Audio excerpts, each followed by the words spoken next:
influences from North Preston, just a community, influenced by the community, inspired by the community. It's a community that's dealt with a lot of shit, a community with a strong and rich history. We're one of the largest Black community in Canada, one of the oldest. We've been here for over 400 years. So my parents were born here, their parents were born here, their parents and their parents and their parents were born here, right? So it's a little bit different for us as Canadians when, and when I'm in Toronto, your family might be from Jamaica or from Guyana or wherever the case is, Africa, however it go. But for us, we've been here. That's one of our slogans. So, ultimately, man, that there's a lot of pride in the community. I feel like there's some ancestors playing some roles in my life and the things I'm doing. And I think, the history and just the pride, really influenced me to go into the world and create and try to live abundantly and then bring all that back to the community. So, early on, that's kind of how the community really influenced me, right?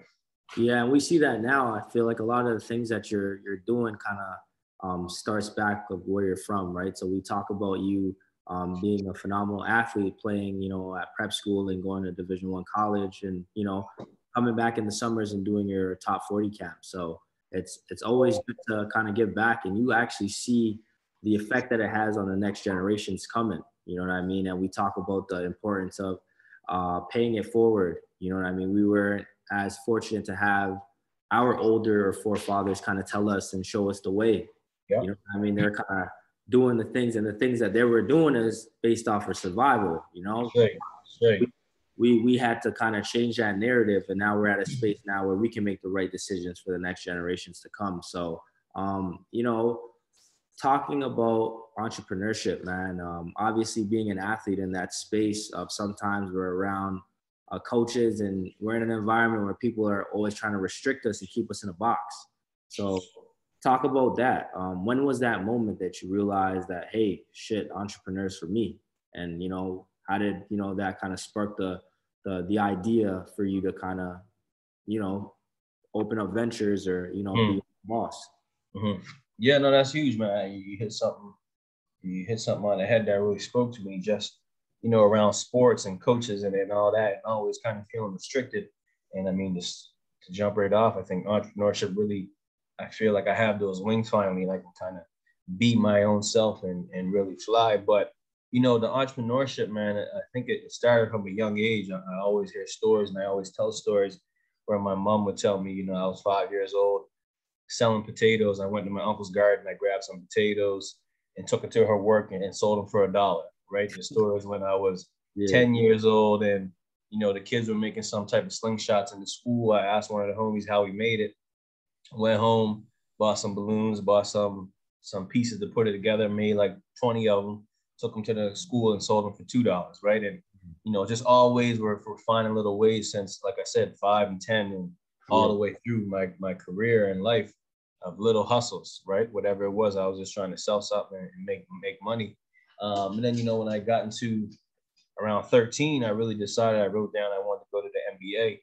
And my main reason, my why was to, I wanted to build a swimming pool in my community. I wanted to build a court. I wanted to give back to my community. That was the why of why I wanted to go to the NBA and get bread and bring all that shit back, as well as, just provide a positive role model, right? I wanted to, for people and youngins from my hood to see, okay, he did it, I could do it, right? So I went on that journey, and in that journey, I didn't go to the league, but I took some steps, and I reached a level that a lot of people from where I'm from didn't reach.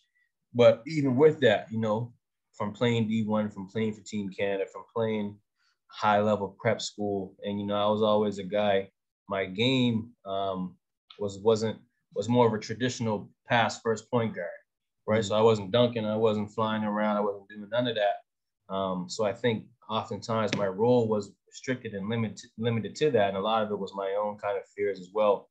I really stepping outside of that, but yeah, a lot of restrictions, man. A lot of issues with coaches not really trusting me or giving me the full freedom that I felt I deserved. And yeah, a lot of it was I just didn't take command of that. right? So, I think in my third year of university at Loyola, D1, I realized, I'm like, shit, I ain't going to the league. I went to LA, and I think we even hooked up in LA. Yeah, I remember. I Yeah, remember. remember that summer? That was a lovely summer. Lovely summer, bro. Lovely, man. One I wish I could get back. But being out there, I was out there with X, and I'm seeing how hard this guy's working. I'm seeing the work he's putting in. I see the level of ball he's at, and I'm not at that level. And he didn't get drafted, right? He didn't get picked. He got to summer league and all that shit, but he still ain't in the league. Yeah. So that was a real like, I'm not going to the league. You know what I'm saying? Let me put that dream away ASAP and figure it out, right? But I went through a little transition of, they call it post-athlete depression, but I think it happens in the hood a lot. It happens to young Black men a lot, where it's like my whole life was dedicated to ball. And, I remember back home, the church would come together and call a communion and pray for me to go to the league, right? So like, because I was the first guy to really make it out. So the whole hood was rooting for me, right? So when I had that realization, like, shit, I ain't making it, I felt like I was letting a lot of people down. And I remember shit with convos with my pops. He didn't want. I wanted to leave Loyola to come back to Canada, because I'm like, I ain't going to the league. What am I here for? Yeah. He's like, no, man, you can't leave. You just keep going. He really wanted to see it through. Yeah. But I say all that to say, after that, dealing with that transition, really figuring out myself. Once I ended up coming back home, it was like, what's next? Because I still had that fire in me. I still wanted to be that guy. I still wanted people to look at me that way, and I still wanted to be that role model. And entrepreneurship just kind of fell in my lap. It was like, I was back home. I wasn't at D1 anymore. So, if meals weren't paid for, living wasn't paid for, I'm back at the crib, and mom don't got the couple grand a month to pay for my shit. So it's like, I got to figure it out. Yeah, man. I started a business, and the rest really been history, man. Yeah. So I know you was always a guy that really took, staying in shape and fitness very serious. So to see you now start, or for you to have an opportunity to start a meal prepping company where you're giving affordable meals to, the disenfranchised and the kids in the urban communities. How were you able to create a business model that would be able to, provide a sustainable lifestyle for people in the inner city of North Preston? Yeah, I mean, the business model really just came from, and I would say, our customer base isn't so much the inner city. There's not too many niggas in the hood looking to spend $200 on healthy food, right? That's a couple steps away. So, we got a creative model where we sell to everyone. We have a targeted market that might be a female in the age of 40 to 45, 50, who's a lawyer. So, that becomes our main target customers, but then it's everything else we do behind that, right? So the amount of youth we hire from the community, the events we sponsor, we do programs or whatever where we like to provide food to seniors in the community. And a lot of that stuff, is free, or government programs coming through for that to provide those meals where, we need the healthy food, but we might not have the finances to afford it, or we might not have the full understanding yet. So, that model comes on the back end where, our customer base, we still kind of service the people who really fit what we're trying to do. But like I said, on the back end, we created about 22 jobs. 22 people are currently working for us between our food businesses, all from the community, youth, people that might not have had the opportunities. And yeah, just really a lot of the other work we do, apart from selling and actually giving the meals, is all community driven and community focused, right? Yeah, absolutely. We talk about the importance of, making a difference and being a staple in the community, but especially the opportunity, obviously in the inner cities and throughout urban communities, those opportunities are minimized.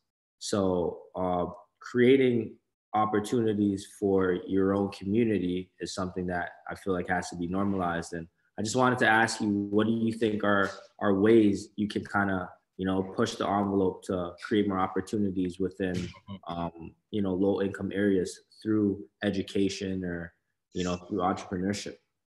Yeah, I mean, you hit on the head. First and foremost, education, right?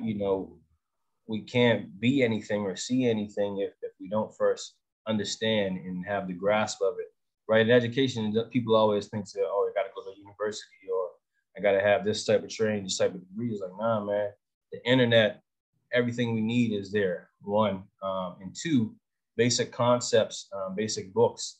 So, when I'm looking to help or reach back, I'm always recommending books to people to grab and to pick up. So, that's kind of the first part. But secondly, I think entrepreneurship is a huge pathway from our communities to get to that next level, right? Because, within entrepreneurship, there's less red tape, there's less politics, there's less all of those, barriers. They exist, but entrepreneurship is a free space. If you got something that people want to buy, bad enough, it'll sell, no matter who you are, no matter what you look like, no matter what the case is, right? So Yeah. with that, I think a lot, like I said, our communities can really be pushed forward by a way of entrepreneurship, but we got to be educated around entrepreneurship. We need to have access to the finance, and we need to have access to the circles. We need to have, incubators and training where we get to understand and help our businesses grow. So, a lot of my give back has now turned into, since we started, Smooth Meal Prep and R&B Kitchen, I would say there's probably 15 to 20 businesses that have started directly as a result of us starting, right? And then I can stamp that because, I get the messages, yo, Inspire, what's up? We're trying to start a business, that type of shit. And, a lot of my work and now energy has transferred to helping those businesses grow, right? What were the challenges I faced early on? How do I help them mitigate those risks, mitigate those challenges, speed their growth up from some of the stuff I've learned? And yeah, man, that's where my real impact will be. That's how I'm going to be able to, bring $1 billion to the hood and create 100,000 jobs. I probably won't be able to do it on my own, but through the seeds I can help plant and grow, that's the shit where they put a statue up for you and put a school in your name, and the hood eats for generations. So that's where my head's at right now with that. Yeah, absolutely. And, taking that athletic approach, obviously we talk about, the great leaders you talk about in sport, Kobe Bryant, God rest his soul, but having that Mamba mentality and, obviously in music, Nipsey Hussle, I feel like TMC and Mamba mentality are two mottos that can transfer in any walk of life. So you talk about transitioning from an athlete into a CEO. What are some valuable lessons that you kind of take from that industry and bring into, now being a leader of a company? Yeah, I mean, a lot of it for me has been kind of natural and intangible. So a lot of shit I haven't fully put into words or fully put into thought, but I know it exists. So first I would say, through athletics, it directly relates to business. It directly relates to entrepreneurship, all the skills. That's why when you look at any company, when they're looking to hire people, they oftentimes go look for athletes, right? Because it's just so many things that translate into working. So whether you got time management, you got goal setting, you got discipline, you got working with a team, all these things. And then me specifically, again, as a point guard, I've always played the leadership role on the team. So I've always had to deal with different egos. I had to deal with different players. I had to deal with guys saying they didn't get the ball enough. All that shit translate to business. You got people that think they ain't getting paid enough. You got people that don't believe in the vision. You got a lot of different shit. And as a point guard, I had to lead my team. And this is the same thing here, right? How do I get us all to be on the same page, get us all to reach this mission? And that's growing our business. So, that off right off the rip. But other than that, man, I think being an athlete, especially a high level athlete, especially an athlete chasing something, man, trying to get to the league or whatever it is for you, in business, it's a game, man. It's competitive. There's competitors trying to get there first. So this shit ain't for fun. We're trying to win, and that drive, that determination, that waking up early, that constantly repeating the same steps over and over to really perfect something, and always looking to get better, become a better player. Yeah, that's how you win in business, right? So the two are super parallel for sure. Yeah, and you talked about teamwork. I think that's a strong word and component to, Right.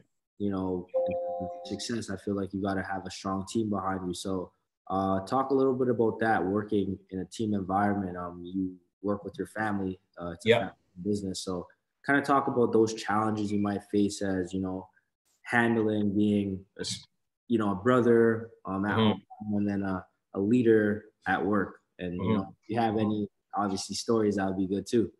Yeah, I mean, a ton of challenges. I would say, first to give you the dynamic, full on family business, full on, ran and operated by family. So, as me, I kind of played the CEO, leader role. My brother, he's my business partner, so we do a lot of ventures together. He kind of plays a vice president, chief operating officer. My mom is a head chef. My girlfriend, she's in the back. She's a head chef of our other business, R&B Kitchen. My little sister is head of marketing when I can get her to sit down for a bit. I got cousins, I got nephews. My dad, he comes and joins in here and there. So a full-on family organization for sure. So man, a ton of challenges. Like I said, with my girl, we spend a lot of time together. We home together, then we go to work together, and that can become challenging, right? Sometimes she wants to challenge me as her boyfriend, but it's hard to kind of switch that hat from business to relationship. Same with my brother or my mom. Obviously, my mom is my mother. My brother, he's older, and I have to find a balance of leading them, as well as still being a little brother, still being a son. So sometimes some friction with that. Again, stuff with my little sister, where she's the head of marketing, and a lot of the focus is super skilled, super talented, but she's a baby in the family, so sometimes we can deal with stuff of her being a baby in the family, and it's challenging where some conversations might not be as strong as I want to have them because it's that part in there. But ultimately, man, it's super rewarding. It's super fulfilling to build something with your family and provide opportunities for your family. But no, it's definitely not with those challenges. And yeah, I think if it's not observed enough, it could definitely cause some strain. It could definitely cause some issues. So it's important, because I can't remember the last time we might have had a family dinner, or we might have just done something as a family outside of work and business. So I think it's important to keep that piece in, and I think we're still navigating exactly how to manage all that, right? Yeah, well, hey, from the outside looking at it, looks amazing. Like I said, I've really been inspired by, that journey of you, kind of being the forefront of that operation, man, and getting people to kind of come together. I feel like it's it's very commendable, especially in our communities, because the reality is a lot of families don't really stick together. For sure. To see that you guys are together in a positive space, where you guys are coming together and helping families and creating jobs and serving over 10,000 meals, man, that's a blessing, especially, your environment that you were raised in, you know what I mean? And that kind of just comes from the generations of, like you said, North Preston and your community, right? So in terms of like R&B kitchen, right?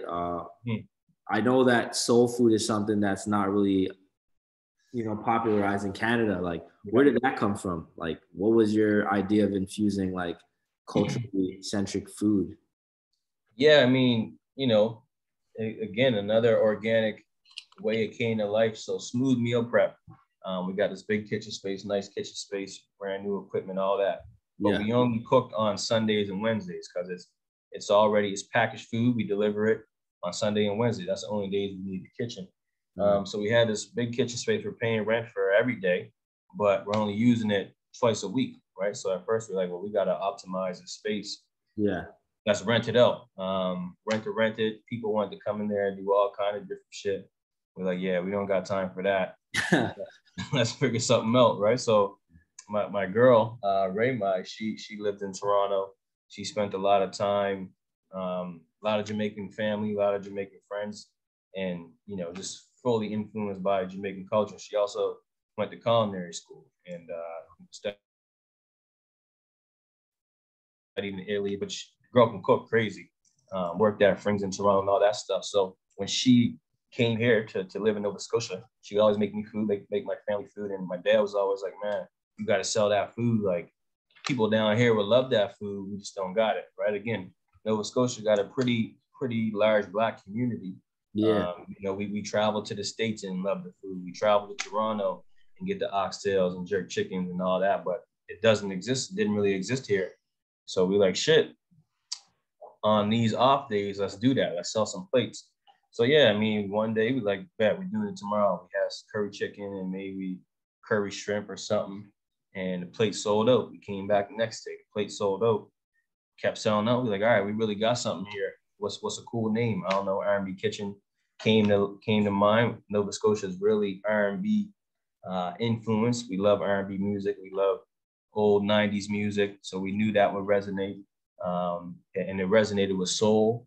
And yeah, man, we just really wanted to create a place where, because a lot of how the story works, a lot of times, like I said, we got a lot of family in Toronto. So we'll visit Toronto, or people will come down here from Toronto and they want to experience Scotia. And we want to create a place where, this is the Black hub for Nova Scotia. So as soon as you touch down Nova Scotia, they're going to tell you, come to R&B Kitchen and experience Nova Scotia, experience our food, experience our culture. So yeah, man, that's how we wanted to really create that. And I think we off to a pretty good start. Yeah, for sure. And like I said, definitely when I get out there, we got to have a sit down. We're going to do an episode at R&B Kitchen, the headquarters. You know what I'm saying? I love that catfish, candied yams, all that. I just came back from Atlanta, so I was eating like that every day. You got the real deal for sure. Yeah. Because we ain't got that out here. So when I seen that plate yesterday, I'm like, man, that's reminiscent, bro. So we got to definitely come down and bless up the pod in the headquarters for sure. But now turning to the importance of diversifying your hustle. So having more than one hustle is obviously, when you're an entrepreneur starting from the ground up, self-funded business and all, you're gonna have to find ways to bring revenue into the business. So, what are some ways when you started your business that you kind of identified a way that you can kind of bring in more revenue into your business? Yeah, man, I think it's one, just being open-minded. I'll first speak specifically for the business itself, Smooth Meal Prep. We're always looking for new products to add, so we started off with a fat loss plan. Then we added a muscle mass plan if you're looking to bulk. Then we added a maintain plan if you're looking to be healthy. Then we added a family plan where, okay, you might got family at home, you want them to eat healthy, so you can order a meal for your whole family. Then we started looking into catering, different stuff like that. And then, pandemic hit, and you got to adjust how things work. So catering not really happening no more, but we created something pretty cool where, people are still having meetings on Zoom or conferences on Zoom. So here's a conference on Zoom, and we'll deliver to whatever the 30 participants are a meal, and everyone can sit down and have a meal together on Zoom. So just really being creative with the way things go, because one form of income is too close to none, right? And like I said, shit changes. Pandemics hit. Yep. New business come to life, and if your one way of eating is now no longer available, you screwed, right? So yeah, man, like I said, just in the business, just having different ways to receive income, but also staying focused. It's a balance between being focused on what you do and broadening that, right? And then when I look at it from another perspective, just in my life personally, I'm trying to find 10 ways to eat. I'm trying to find 10 streams of income. You always hear that, multiple streams of income, and it sounds good, but what does it really mean, and who's really pursuing that? So for me right now, like I said, we start the Smooth Meal Prep. We got the R&B Kitchen. We involved in some cryptocurrencies. We involved in some stocks. I'm always looking for new hustles and new ways to eat, and it's a little part of it. It's kind of for fun. I get a feel from it. I got a little bit of ADHD, so I'm all over the place. But yeah, I'll tell you the story. I was looking to buy some jet skis to put on the lake. Word to Nipsey Hussle at the time to put some jet skis on the lake. Yeah. And I was looking for jet skis, and they were all sold out till like 2023. And there's a waiting list and shit. So I'm like, that's crazy. Like, and it makes sense. Everyone's can't travel. They got extra cash. Yep. You know, we're on the ocean playground, all that shit. So people got getting the jet skis out. So after looking for it, I'm like, well, shit, let me maybe see if you can rent them. And there wasn't no one doing no rentals out here. So I'm like, well, that might be something there. I think there's more people than me that are the demand so high, so people are looking for them. So I made a little fake ad on Facebook in Kijiji, and I'm like, yo, we got jet skis for rent, $300 for the day. Send me a message if you're interested. And I kid you not, in one day, I got like 150 messages. Wow. So I'm like, shit, I gotta find some jet skis to buy because this shit is real. The shit will pay for itself just off of the message I got in one day. Yeah. So yeah, I mean, I found a guy selling a couple of used ones. Linked up with him, went and grabbed them, and then found two more. So we got about 4 jet skis. And yeah, right now they're just in the garage getting serviced, but we plan to have those jet skis paid for this summer alone and probably double that. And yeah, you know, that's just a little passive income. You know, we got to build it off the ground, maybe get someone to work it. But yeah, just man, like I said, all those little things that you'd be surprised, ways to eat. There's a million ways to do it, and you want a couple of them for sure. Absolutely. And as far as the athletic space, obviously you talked about, you know, your dream of making it to the NBA so you could, you know, build a swimming pool or build a court. So, you know, when is that Nevell Community Center coming?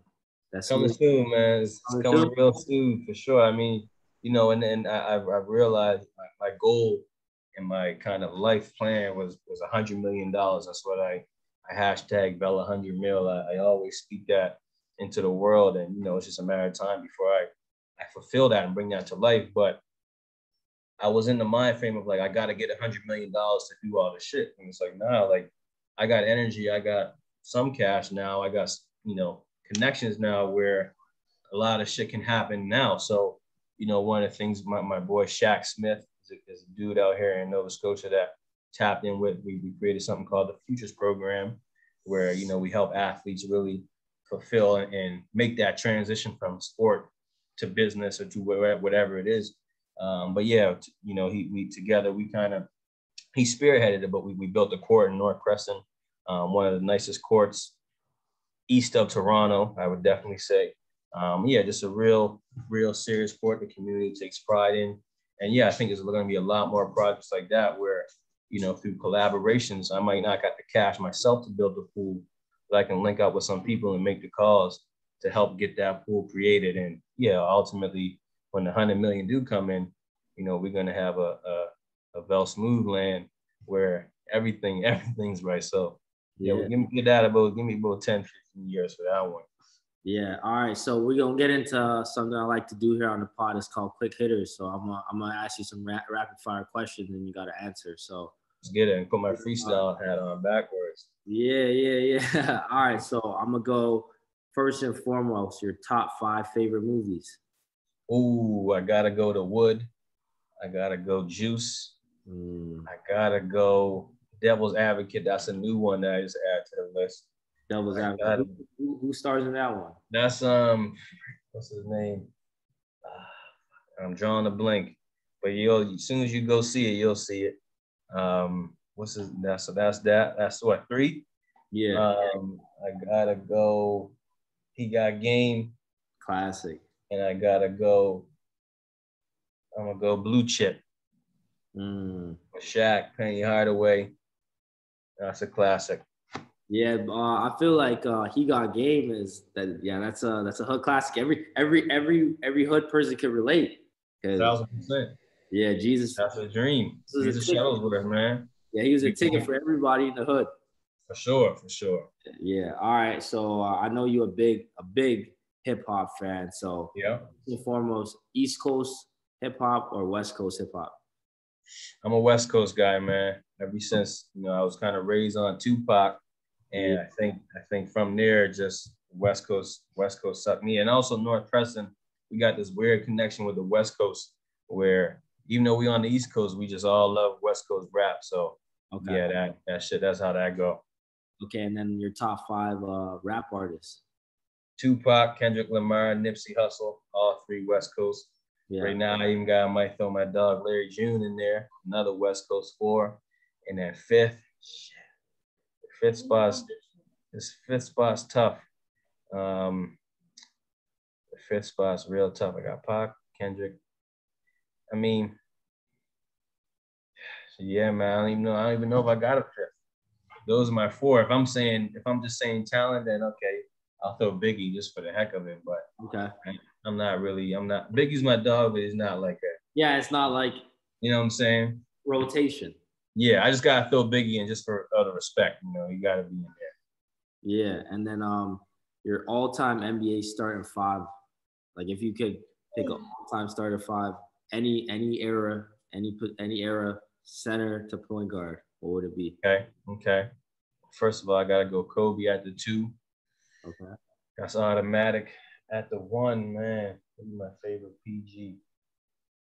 Right now, man, I might gotta go Chris Paul. The way he's been playing. Solid. I gotta go Chris Paul, but Chris Paul, maybe Magic if Chris Paul get hurt on game day. Then we got at the 3, I'm gonna go Kobe and Jordan. Kobe on the right wing, Jordan on the left wing. Okay. And then at the 5, 4, who I got at the 4? I want a shooting 4, man. Shit. I'm gonna skip the 4. At the 5, I gotta go Shaq at the 5. Okay. And at the 4, give me Dirk at the 4. Stretch 4. Fire. Okay. That's my starting 5, man. So you gonna play 4 out, 1 in. Exactly. That old ball's dead, man. We're gonna play, spread them out, throw it to Shaq every once in a while and get busy. Yeah, and then I know you're a big obviously a food guy. So I'm gonna have to ask you. I know you might be a little biased over there, but your top 5 favorite spots to eat at. I'm gonna go just all time. I ain't even gonna just limit to Scotia, but Chick-fil-A for sure. Shake Shack. In Toronto, I got Island Spice on the East End. I just had that. That's crazy. I just had that for lunch, bro. Island Spice on the East End, man. You can't go wrong. Whatever you need with a side of callaloo. Yeah.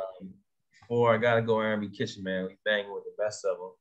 Yes, and sir. 5, 5th one's always hard, bro. The fifth one's always hard, man. No, I can't do that. Shit, the 5th one. Yeah, there's a dope restaurant out here in Scotia called the Canteen. That's a good spot. All right. So we got Chick-fil-A, Shake Shack, Island Spice, R&B Kitchen, and the last one was the Canteen. Okay. Shout out to the Canteen in Dartmouth, man. Okay, that's what's up. And then I'm gonna go books. Top 3 books you recommend to any entrepreneurs or athletes that are looking to kind of. Yeah, man. First book, Tony Robbins' Money Master the Game. Serious book for entrepreneurs or anyone just trying to get to the bag, right? Just really breaks down investing in the concept of money. 2, for business people, for marketing people, even just for anyone. Again, a book called Contagious, yeah. Okay. Contagious, a serious book, just really about how things become viral, how businesses grow from here to there in a short time frame, how things stick, really marketing and business psychology. 3rd book, hard. The last one's always hard. I'm gonna go with 2 for 1 here. I'm gonna go Think and Grow Rich, classic book. Again, another just mentality, a mentality, a go-getter mentality, a money mentality. And then I'm also throwing The Way of the Superior Man. Just a book on, masculinity, but even if you're not masculine, even if you're not that, just an understanding of yourself and really mastering yourself. Those are my 4 there. Yeah. It's supposed to be 3 and a half. Yeah, well, man, The Way of the Superior Man, that book is next level, man. Yeah, you gotta really be at that. mentally you got to be there. I won't just Sure. recommend it to anybody. You got to No, really no. be in tune over here with your, Yeah. you know what I'm saying, with your thought process, because it's Sure. really, I'll have you questioning some stuff, but Yeah, hell yeah. Hell yeah, yeah. It gets deep and it gets real, man. Like you said, you gotta be tapped in to yourself to really grasp that one. yeah, for sure. And then, you know, one thing we like to end off here on a culture conversation is, you know, if you had a message that you can give to your younger self, what would that message reflect? Good question, man. I heard that one maybe a week ago. I think my answer might have changed, but I think ultimately, you know, my first thing will be just take chances. Take chances, whatever the chance is, just take it. You know, I think in my younger days, I was led by fear. You know, whether it was through ball, whatever. Everything was kind of worried or afraid to take those chances. And just take them, man. Because at the end of the day, I say there's a lot, but the worst thing that can happen to me on this earth is I die. I cease to exist. I don't live anymore. And in this world, there's some things, but there's a little amount of things that could lead me to death, right? Especially in business, especially in sports. You know, I'm not going to take a shot that's going to kill me, or I'm not going to try to start a business that's going to kill me. Not in this stage of my life. But so yeah, I think, you know, that part of our brains are wired from millions of years ago when it was life or death. We were in the jungle, and our decisions was, if we make that decision to go grab that food or to go out into that jungle, we probably gonna get sliced up and ate up, right? Yeah. But when our decisions aren't really life or death anymore, but that brain still exists. So then the fear was reasonable, and it protected you. Now it holds us back. So that's the first part. And then secondly, man, I would say, yeah, just start your financial knowledge even earlier, right? I started my financial knowledge around 15 to 16, start reading books and shit, but just really doubling down on that shit, right? Really protecting my credit, really putting some shit away. Like I've been looking at Bitcoin long years ago, right? I remember College, you were on it when you were you back know in what I'm college. saying? College, even before then, like I was hearing it in class and shit. But yeah, just really diving into that shit. Tesla, I bought Tesla stocks. My Tesla stock is up like 10x now. But at that time, whenever I was 2019 or 18, I might have put $500 in, right? But that's all I had. But just really that shit of just really tapping into that shit early as possible. Because yeah, that's the way.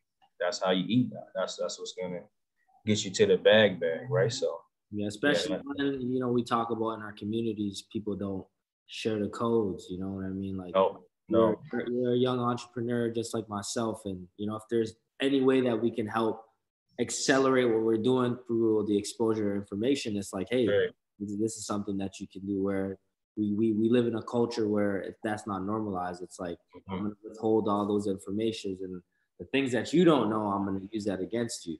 Exactly. Go forward, you know what I mean? Exactly.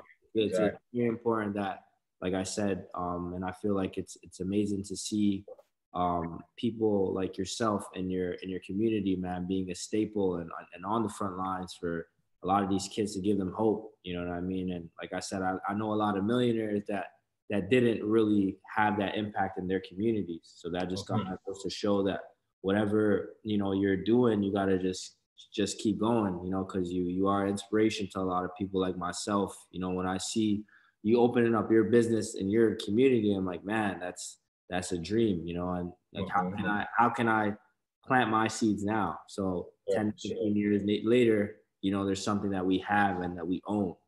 You know what I'm saying? So I want to just take the time to say once again, on behalf of our team here at A Culture Conversation, thank you so much for joining us, you know, and best of luck in your future endeavors. Before we get off, man, where can our people follow you out online, bro?